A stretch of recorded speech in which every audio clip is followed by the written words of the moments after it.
Hello. Thank you for coming to Politics and Prose. My name is Alan Watke. I'm the director of events here. Um, we've recently relocated our two branch locations. We have one in Union Market and one at the wharf. And we have about two events a week at each of those locations. So please check our websites and see what we have there. I really like the lineup that we have there as well. Before we get going, if I can ask you all to please pull out your cell phones and put it on silent, that would be great. And when we get to the audience Q&A, we have a microphone right here next to this pillar. It's hiding for some of you. We are filming and live streaming, so if you can please line up and ask your questions into the microphone, that'd be fantastic. After the event, if you could line up in that same area for the signing that will take place right here at this table. And if you haven't already purchased your books, they're available at the registers. And then also, if you could fold up the chair you're sitting in, that would help us out very much.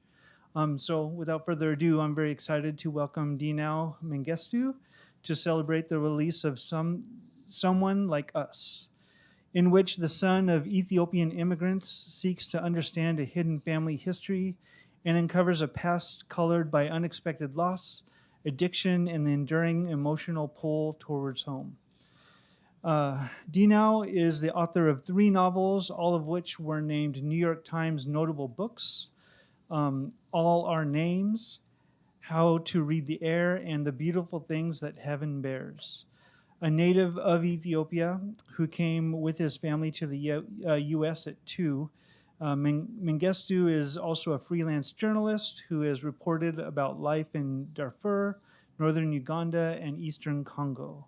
His articles and fiction have appeared in the New York Times, the New Yorker, Harper's, Granta, Jane, and Rolling Stone.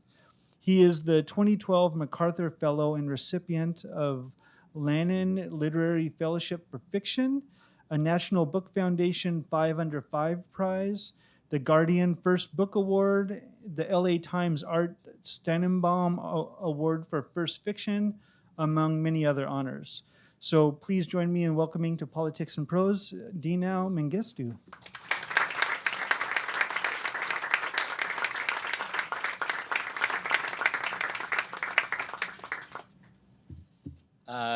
Hello. It's very, very, very nice to be. I'm taller than the person before me. To be back here. It's been a long time since I've had a chance to read in DC and in this particular bookstore, but it's very special for me. My first book is very much set in DC. It's set in Logan Circle. It's very much attached to this community in this neighborhood, which is also home to many members of my family, some of whom are sitting right here, some of whom are sitting back there. If you're related to me, raise your hand. I thought there'd be more, but that's fine. And this novel it's my 4th one, and it's kind of like a homecoming because it comes back to DC, and it's very much rooted in this place. And if you've read my first book, actually there's a character from the first book the narrator shows up secretly inside of this novel. So it felt like a kind of things coming full circle in a certain way. So I'm very delighted to be here and very grateful to Politics and Prose for inviting me to come back, and to all of you for braving this fairly humid, hot afternoon. So before I go into reading a little bit from the book, I thought I maybe just try to frame or contextualize some of what this book might be trying to do. When I first started writing this book, I had this strange idea that it was going to actually be like a mystery, and I was very excited by the idea that I was going to be able to successfully write a mystery and end up on a book club on TV and have like a Netflix adaptation, because there is a kind of question from the very beginning about what happens to the narrator's sort of father-like figure and how he ends up passing away. And the more I began to write the book, I realized there was certainly a kind of mystery happening, but it wasn't the mystery that I had expected. It wasn't a mystery of who done it in a certain way, and nor was it really necessarily so much about the why either. The mystery became kind of about like how do we understand the people closest to us, and just how difficult of a thing that is to do. And if you look really closely at really anybody you love, closer and the better you know them, the stranger and the more mysterious they are. We don't become we become more opaque, I think, in a certain way the closer we have, because we realize just how complicated we are as individuals. And I realized there was something to that complexity that I really wanted to not only try to capture in these characters, but also in thinking about the way these characters and the other characters I've written about are oftentimes described and narrated in the context of a very conventional sort of trope of immigrant literature and immigrant writing, um, and what it meant to try to push back even further and kind of harder against how we understand that construct. A part of me was thinking a lot about my previous books and previous works of journalism, and to a certain degree, some of the failures and limitations that I was perhaps victim to, right? Things that I thought I was doing to make the story different, but in fact, um, perhaps I was contributing in a certain way to creating a type of brand, right? A kind of a form of saying, well, this is not because that was my intention, but because that's to some degree what happens. We hear a story and we're like, oh, that's the story of the Ethiopian American experience. And I thought, God, I really don't want to do that, because that experience, like any real experience, is way too vast and way too complicated to be contained in any one narrative. And so, how do you tell a story while making it clear that the story you are telling is not the story? It is a story. It is one of numerous um, versions of a very layered and nuanced and complex experience that is continuing to unfold. And how do you do that without trying to claim any authority over those experiences, without trying to say, like, I know this is what happened? Because what I've realized more and more as you get older is how little you do know, right? You become very aware of the limits of your own both consciousness and awareness. So I began to create these characters who were mysterious, but not in the way that the book clubs I think might want them to be mysterious.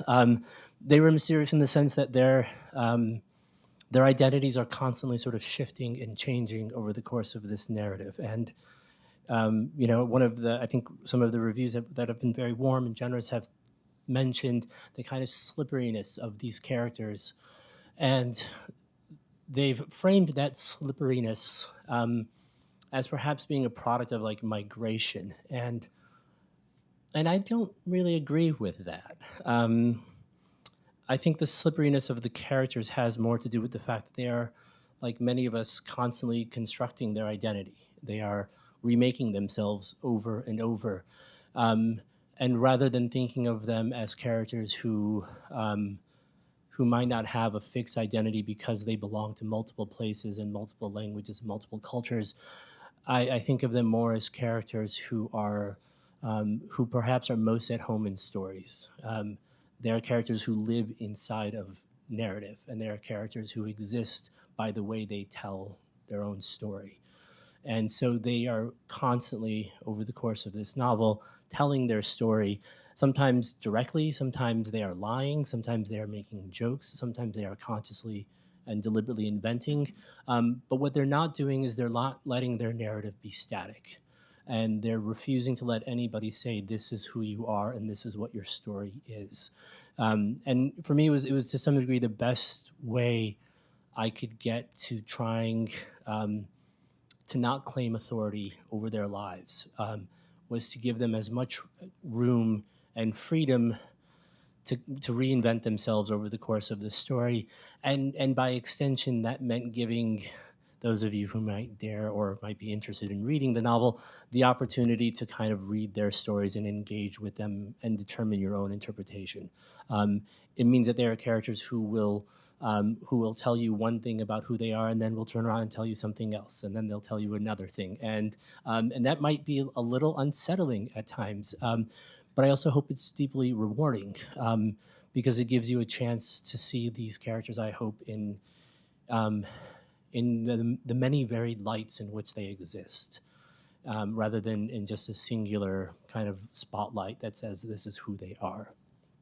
And behind that idea, there was this sort of ethical consideration that I keep thinking about, that when it comes to writing, right, which is like, how do we represent the lives that we try to kind of create stories out of, whether it's a novel or a poem or even an image, and and there's, if you've never read Susan Sontag's Regarding the Pain of Others, it's this really fantastic little slim book where she talks about the challenges of representing other people's suffering and the the all the ways in which that can go wrong, all the ways in which we might think we know what happened to somebody because we saw an image or because we read a story, because those stories portend to represent an experience.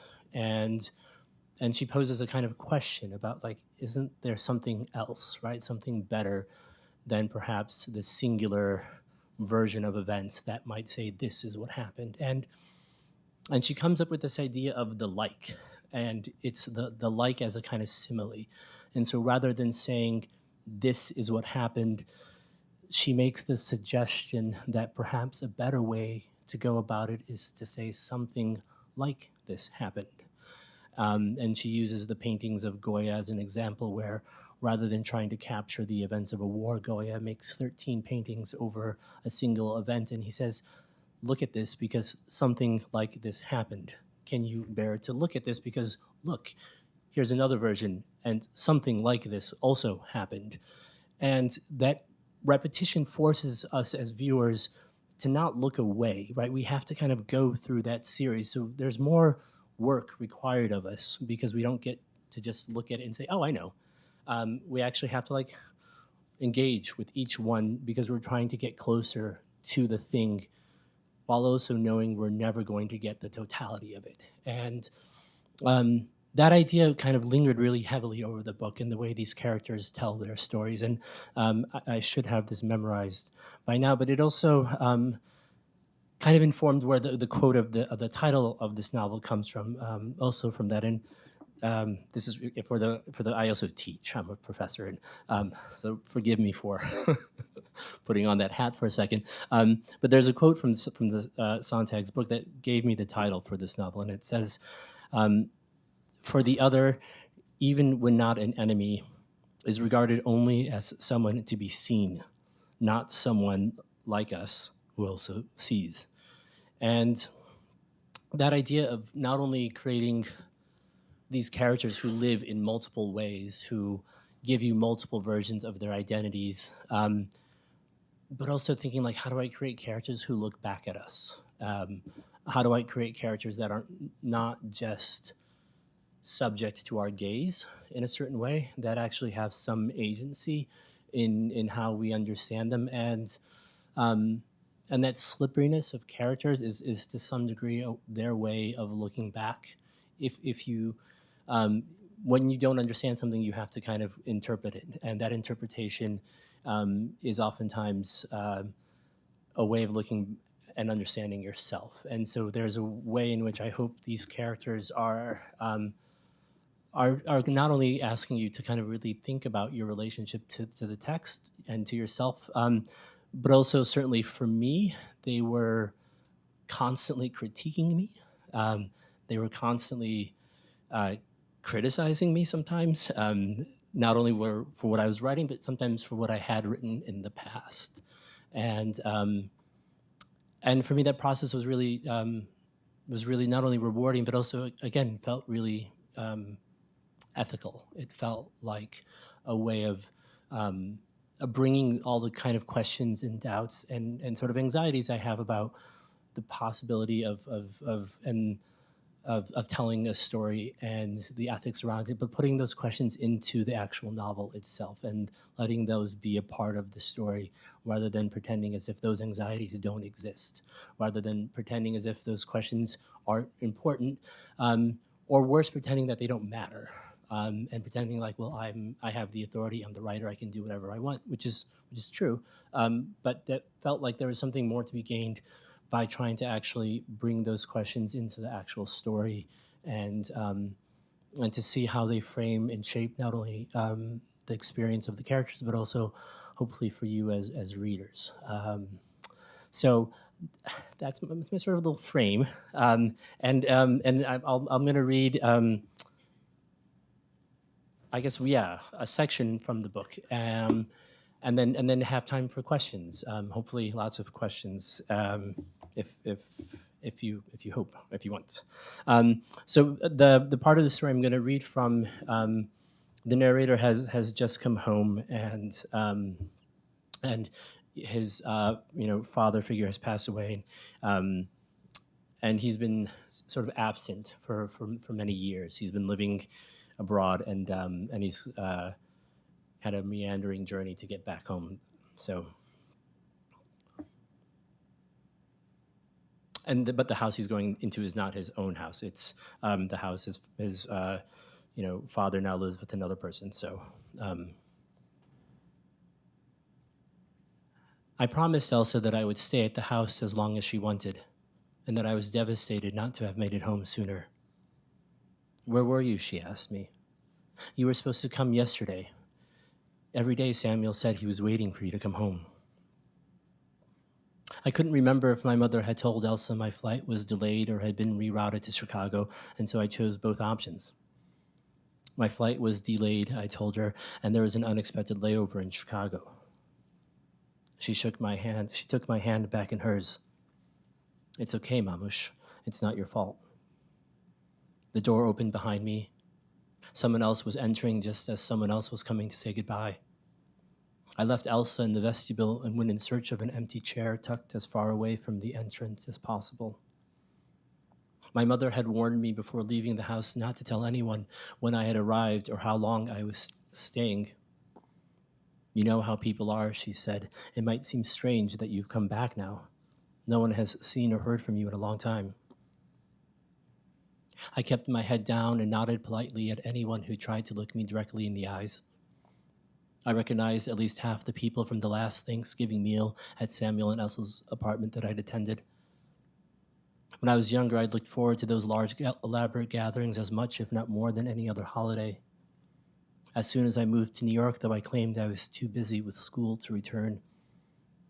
In later years, there were deadlines for stories, real or imagined, that I said made it impossible to travel even for just one day. My mother and Samuel never argued with that logic. We had always spent at least half our days living in separate worlds.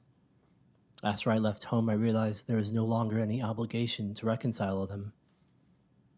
It wasn't until a story I wrote about the murder of a Somali cab driver in New York earned me a brief appearance on a morning television show that Samuel insisted I come home to celebrate Thanksgiving with them.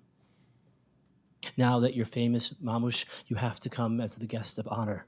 I promise. We will even eat the turkey this year. I took the last possible train from New York to D.C. By the time I arrived at Samuel and Elsa's apartment late that afternoon, there were chairs in the hallway and a second dining room table set up in the bedroom. In the years since I'd last seen Samuel slowly twirling in his living room, Elsa had sent me pictures of them hiking somewhere in Virginia. Hiking was apparently a part of Samuel's recovery, although neither of them would have ever used that word. What they had instead were pictures of them at the base of a trailway or on the side of a road near the peak of one of the low mountains of the Shenandoah Valley. He invited everyone he knows to come meet you, my mother told me. She handed me her phone so I could see what Samuel had posted online in Amharic. What does it say? I asked her. It says, famous Ethiopian journalist is coming to lecture and talk with our children. I pointed to Samuel's signature at the bottom of the post. It appeared twice, once in Amharic and again in English with the letters doctor in front of it. Why did he put doctor in front of his name? My mother put the phone back into her purse. It's a joke, she said. You know how he is.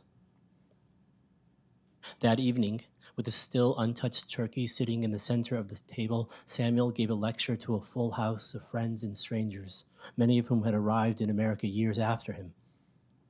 As he spoke of immense promise and untapped potential, of radical shifts in how we saw ourselves in America and how America saw us, I carved out 2 long lines on the bathroom counter that I hoped would be enough to get me through the evening. When we came to this country 30, 40 years ago, no one knew anything about us. We were the children of suffering. We were poor, black, hungry. But that is over now. We have homes. We have good paying jobs. We have children in universities. We are on the radio, in bookstores, and now we are on television. We are no longer on the outside. Listen to me closely. I'm telling you, any day I may lose my accent. When he finished, there was a burst of applause. As I left the bathroom, I heard more than one person in the audience refer to him as Dr. Samuel, as in, is that him? Is that Dr. Samuel? Or, I want to introduce you to Dr. Samuel. After everyone was gone, Samuel told me how important it was I was there. People will talk about this for a long time, he said. I left late that evening to catch the last train back to New York. Over the course of the next several months, I published several more stories about struggling but ultimately tenacious immigrants in America. Somalis in a post-industrial town in Maine, Darfuris in Brooklyn, a Hmong Eritrean grocery store in Minneapolis, a Nigerian Mexican Pentecostal church in rural North Carolina. I sent those stories to Samuel, who called after reading each one to say how proud he and everyone he knew was. All my friends, Noah, Getachew, Mesfin, Mahalet, all of them called to tell me that they read about you. Not long after, I was promoted to writing the kinds of stories likely to land me on television again. In the beginning, it was mines, mining, anything related to gold or diamonds in Central Africa. When that faded, I switched to long simmering border conflicts and the refugee crisis that flowed out of them. There was the year of child soldiers, followed by months of when it seemed like dictators were once again all the rage. Before interest in all things African bottomed out, I convinced an editor to send me to Eastern Congo to write about a former engineer turned militia leader, who I described as a mix of Che Guevara meets Somali pirates. I spent the bulk of my 3 weeks in Eastern Congo at my hotel bar, the preferred meeting ground for aid workers and the militia leaders who were supposedly the source of all the troubles. The drinks at the hotel were as expensive as those at any bar in New York or London. The bartender told me on most nights, if he wasn't careful, he could empty nearly every bottle and would have nothing for the end of the week. It's all the cocaine, he said, which was cheap and all but worthless in the domestic market. Before leaving, I managed to spend several nights drinking with the militia leader I was supposedly there to write about. He spoke English rather than French and insisted that his friends call him Pedro and never Pierre.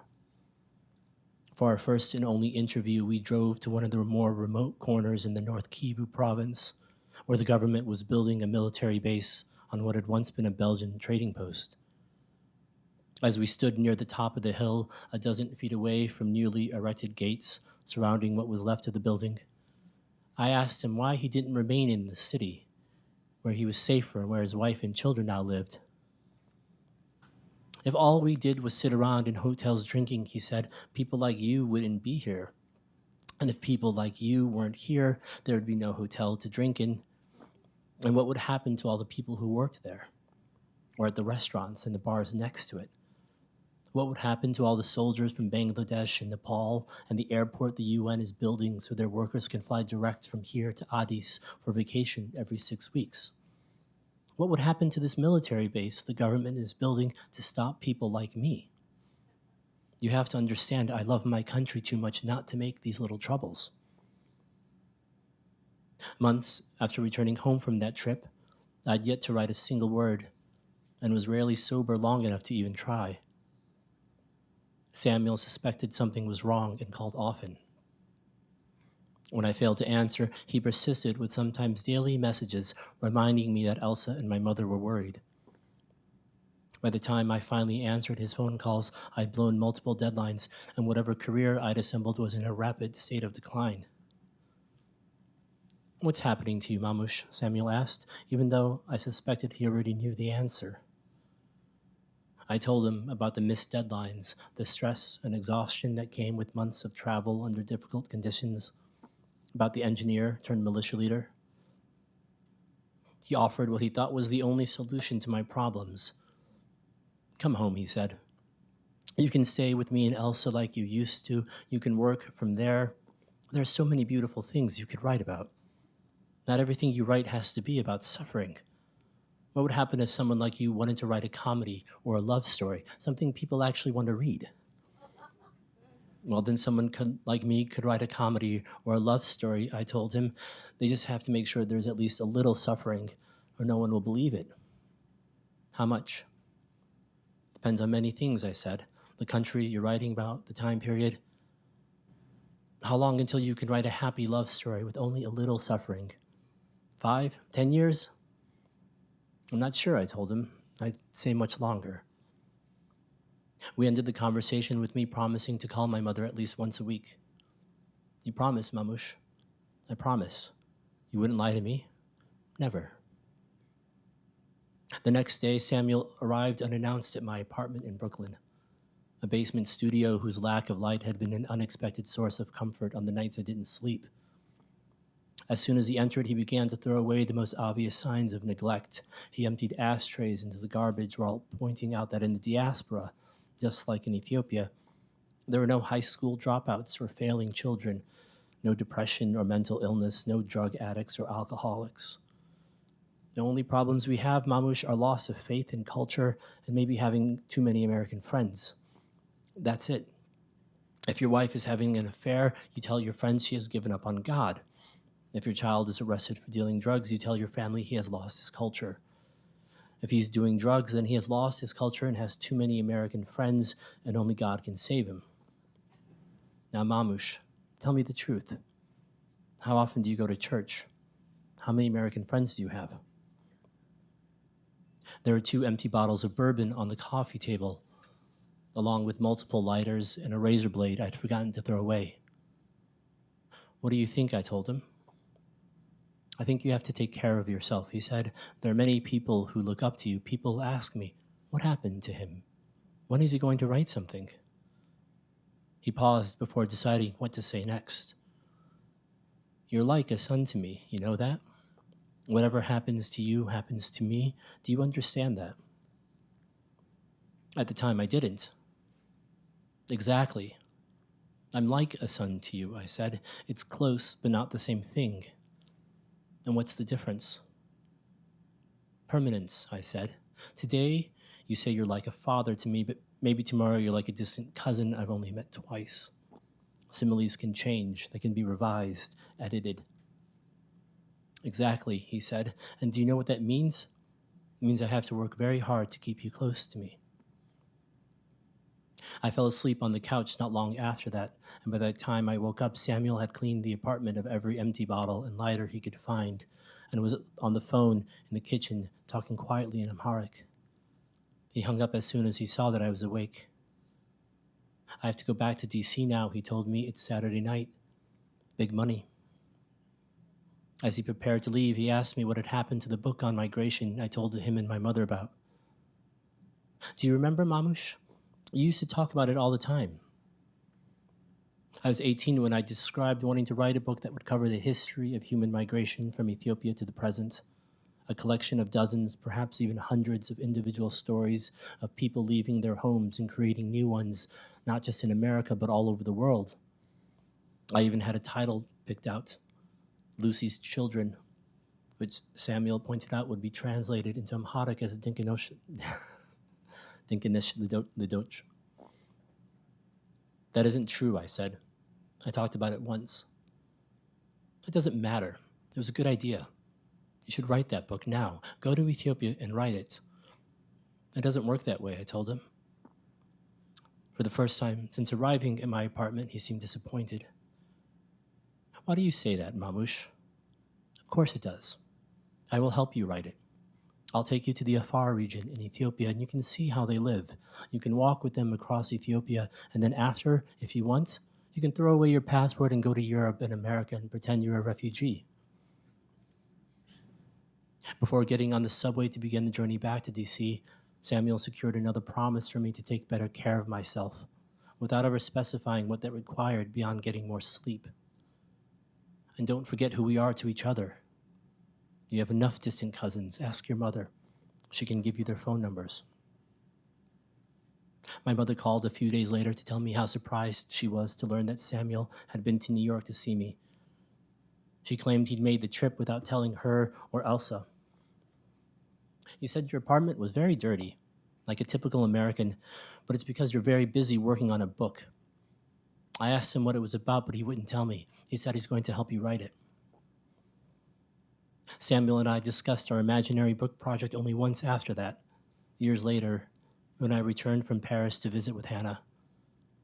We had just entered the house he and Elsa had recently moved into when Samuel began to poke at the weight I'd put on since moving to Paris. He was skinnier than I remembered, and I was almost certain that at least once I noticed a slight tremor in his hand while he was sitting still. Your mother wants me to ask you how our book is coming along, he said. Are you writing? By which he meant, are you taking care of yourself?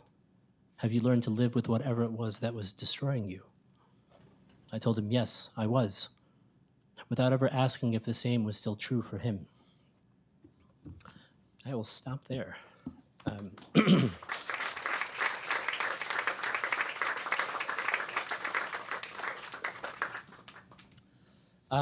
So there's time for questions, I hope.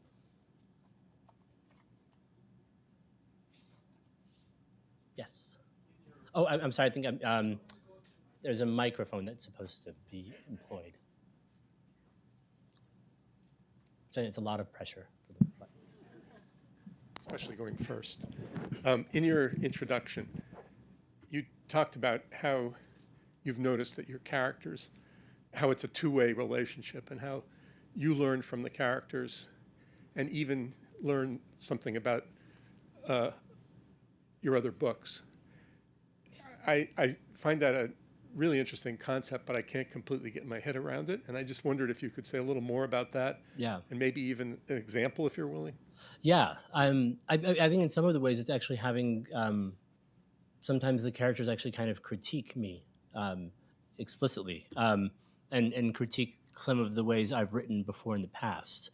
For example, right now in the passage that I just read, the narrator makes a reference to some of the stories that he'd written as a journalist and covering Africa. And that it does reference very loosely some of the stories that I'd written myself. And there's a kind of sort of a subtle kind of poking at those stories, right? Like I remember doing a certain types of journalism that I thought were intended to challenge a conventional representation of what conflict looked like in certain parts of the continent, and thinking that that I could tell the story in a different way that would move away from the oftentimes narrow conventional terms of kind of ethnic conflict, et cetera, that oftentimes was used to talk about political violence in many parts of Africa. And it's not to say totally that I couldn't do that, but it's to some degree a critique of the fact that I don't think I really could actually. I mean, that the stories were larger than that, right? That there is something that there's a type of experience that couldn't actually be told, right? So, for example, the story of a supposed militia leader who's in fact actually, a guy sitting in a hotel bar, oftentimes just drinking, is a kind of story that doesn't actually have much traction in the press, right? So you have those experiences, but you can't actually write about them because that's not a story. Your editor will come back and say, well, that's not really interesting because we need to have heroes to some degree and we need to have antagonists. So what do you do when you end up with real characters in real life who are far more ambivalent, like that figure is? And to some degree, you don't get to really write about them. So there's a kind of certain critique that happens in that particular moment. And then I think there's, sort of right there, like Samuel's very conscious of the fact,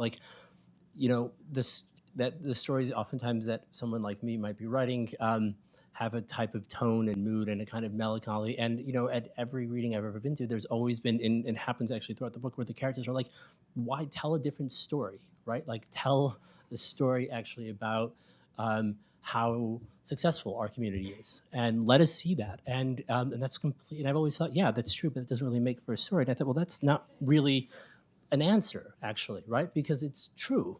Um, and so there are characters who are explicitly like, yeah, but look, I'm fine. I'm not only am I fine, but we actually have really successful lives, and that's an important thing to be able to acknowledge directly in the narrative, while also acknowledging there's also like any experience, right? Like, we don't all live in successful worlds. Even the most successful person has low points. But the inability to have, I think, made adequate room for that in previous experiences or in previous narratives um, is something that that the characters in this book directly are confronting, and that they're directly challenging the narrator to write about. Right? There's several times, particularly later in the book, where the characters tell him exactly the kinds of story that they need him to write, and they are the stories that are the ones that I haven't written before, right? And they're like, we need to see these as part of this experience, right? Um, and that critique is, yeah, it's real. And at the same time, I also wanted to make sure that, like, I'm not just, if you just tell a story of really wonderful, successful, happy families, that's not also an accurate depiction of anybody. So there needs to be room for that multiplicity. But I also wanted to kind of like hold myself accountable for not having figured out how to do that, but to also think about why I failed to do that earlier, right? So does that answer your question? Yeah.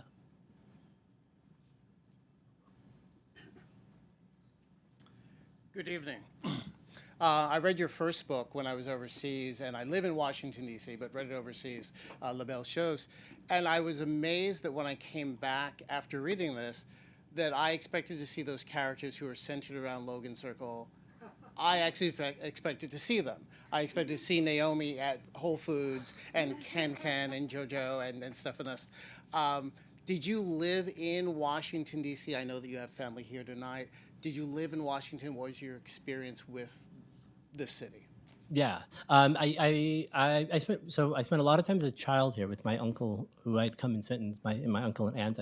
They'd kindly take me in the summer, and then I moved to DC for college, and I went to Georgetown.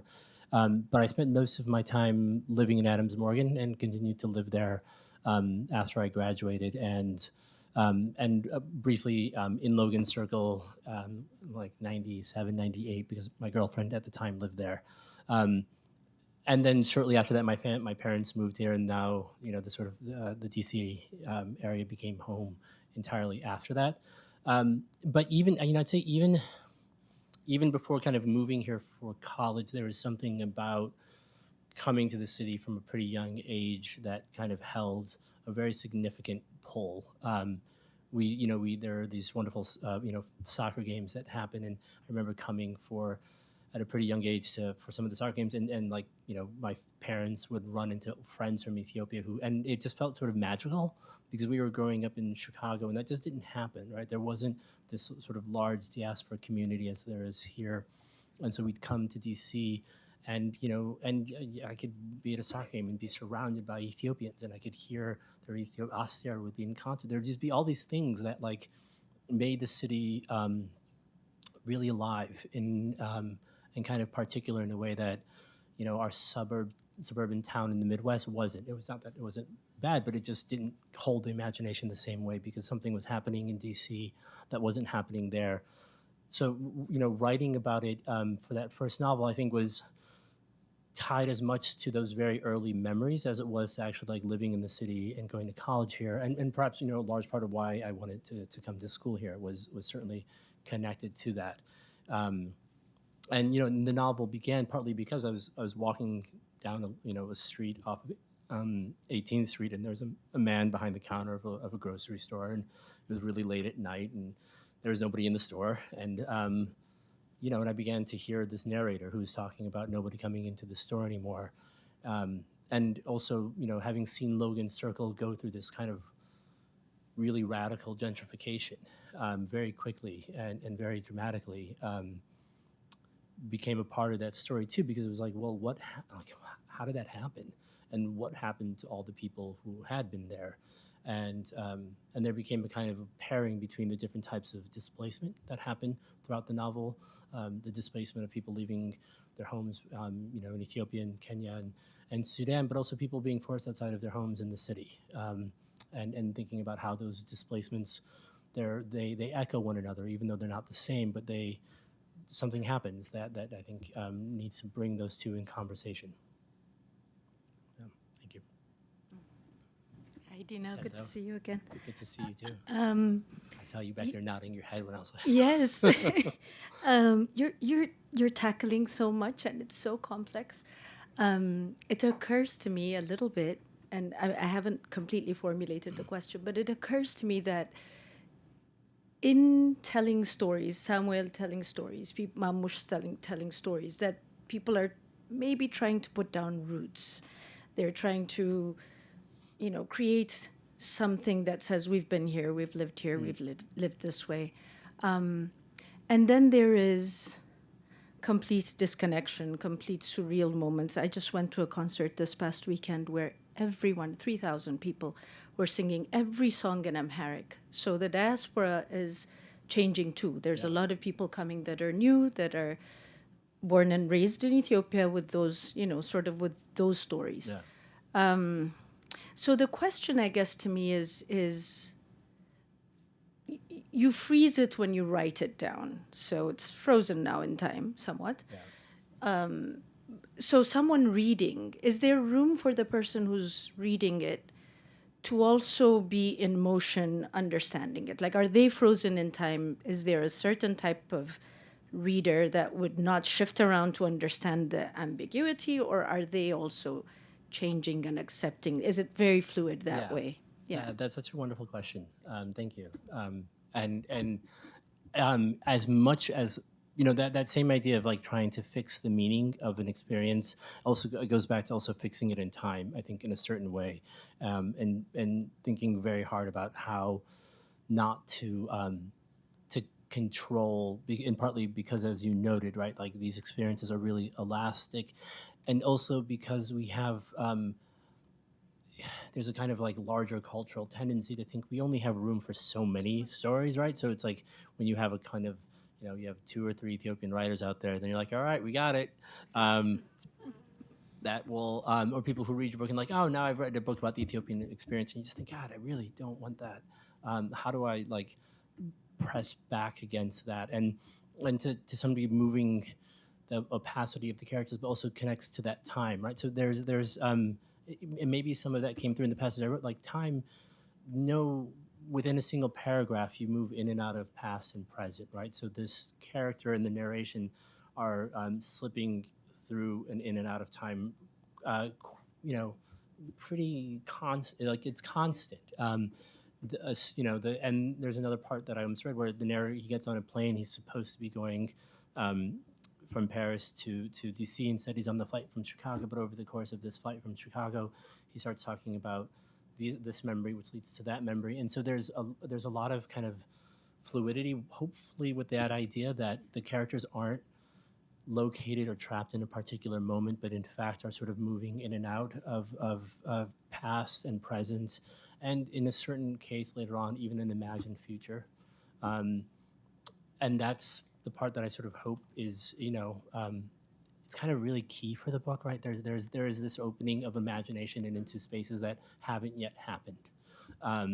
That when they began to take place in the novel felt like kind of the most radical thing inside of the book, right? Like it felt like I was able to actually take the characters out of real time and put them into this sort of kind of liminal state in which they were communicating and talking with each other in this sort of they weren't located. I know I don't know how to talk about without giving it away, but Thank you. so there is really a mystery inside of the book, as I was saying. But yeah, thank you.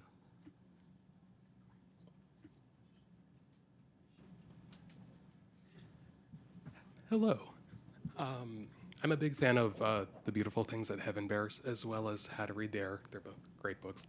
I've started this one. I've noticed there's a similarity between narrators, and if you want a tricky or obnoxious question, I was wondering if there's a similarity between you and the narrators, and if you want maybe a more, I don't know, a less on the spot question. I noticed your new book has pictures in it Yeah. or photographs, and I was wondering how you chose to do it for this book as opposed to the other ones, and what.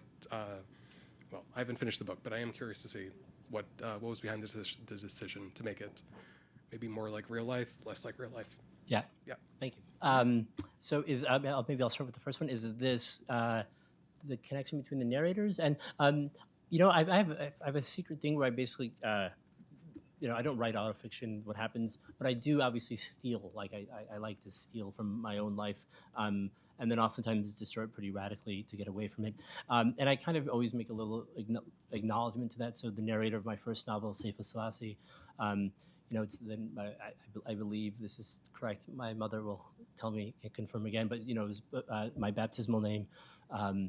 And I gave the narrator that name because it also gave me a strong connection to him. The narrator of this novel, you only know him by his family nickname, which is Mamush, which means like little boy, which was my nickname growing up. It's still the nickname that most of my, a lot of my family members still refer to me by. And so there's a very strong connection, certainly between like this novel and the first book, right? And the narrators are different, but say I'm not giving anything away. He comes back into and kind of shows up in this book again. Yeah, I mean, they all sort of represent kind of different parts of my own thinking in other ways, and for me getting and allowing for that pretty personal kind of stake to be inside of there, like giving the narrator like a version of me, right? It's also a way of saying it's not me. It's a version of me. It's someone to a certain degree like me. But it also does something that I realize it kind of implicates me in the narrative, right? Like it means that not only am I invested in, but like I'm also liable for any of its faults and shortcomings, right? Like I have like skin in the game to use a slightly weird cliche. And it makes, for me, the years it takes to write the book, it keeps that investment kind of really palpable. And it means I hold myself, like, I hope I hold myself really accountable to the characters and to the story that's being told. And the naming of the narrator along with myself is like one way of kind of like pressing upon that accountability. And as for the photos, there are 9 photos in this book. They're very beautiful photos, and they are most of them were made specifically for this. My wife is a photographer, and part of the idea in the novel is that the narrator's partner is also a photographer, and among all of the kind of challenges of narration, there's a lot of questions about like how do we tell stories, how do we narrate them, and between the two of them, they realize that they can communicate quite powerfully through images and through symbols. That the multiplicity of meaning offered by an image can actually be a really great thing, right? That like you can sometimes say more because you can with a gesture than you can with a word, because a gesture can carry multiple meanings, and that means you also have to work to understand what's being said. And so throughout the novel, there's references to like the narrator's wife sends him images that to some degree sometimes correlate and sometimes contrast with what he's also just said. So like here's an image that's of the narrator's son's bedroom in Paris, and we made the images, or I mean I gave her free reign because also I wanted the narrator's wife's presence to have her own authorial voice. And I was like, how can there be another voice inside of this story that isn't controlled by me, that is present, that allows her voice and her experiences to be present and not controlled by the narrator? Because so many times, obviously, the narrator still really the aperture through which everything is said or spoken. So even though you might have the perspective of the wife or the best friend, they're still being told by that character. and here was a chance to actually have no control.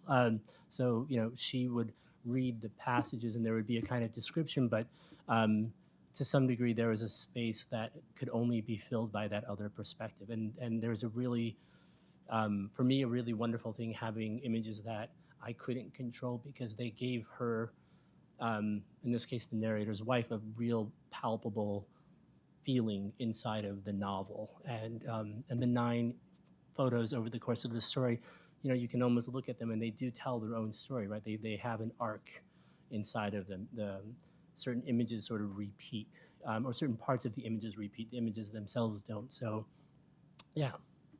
I think there was maybe a question I'm missing, but That was it. Yeah. Thank you. might be time for one last one.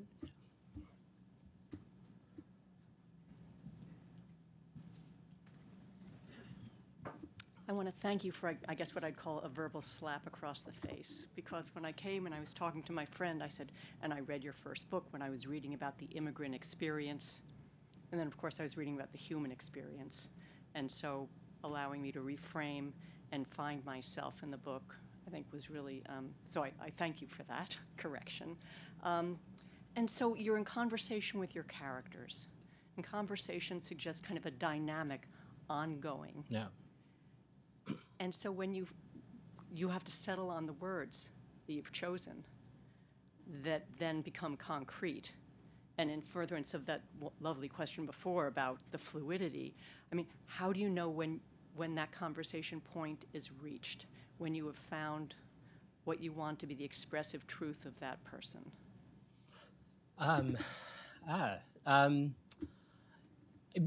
Yeah. Well, because I mean, you're asking a very critical question about like language in a very precise sort of way, right? Where the language needs to be very very precise, and for me, the precision is kind of deeply connected to its to sort of its also opacity, right? There's I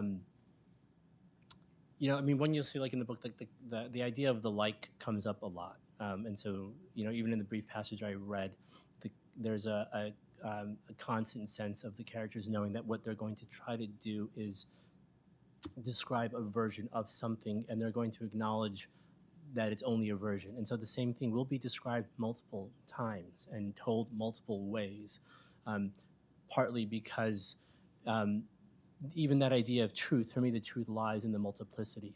It doesn't lie in the singular idea that like this is the right version I'm trying to get to. The truth is that I have to tell you this thing 4 times, and in those 4 times there'll be some version of truth that you will make that will be assembled from those 4 different variations. So that for me felt like how language plays like that really critical role, where something is not only described but is oftentimes described again inside of the same sentence, and then described a little bit more, and sometimes altered in each sort of moment of the description. And because within that space, I'm not trying to fix its meaning, right? But I'm trying to kind of like give you these versions of what might be experienced, and it, for me, also creates a kind of beauty.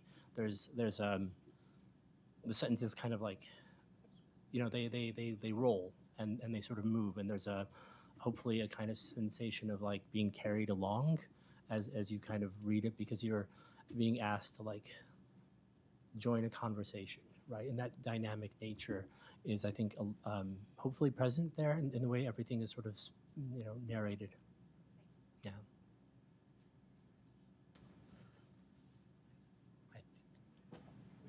Yeah. I think that's it, unless there's any burning other questions. Does anyone else have one more question? Otherwise, we can get to the signing. Yeah, let's give them a round of applause.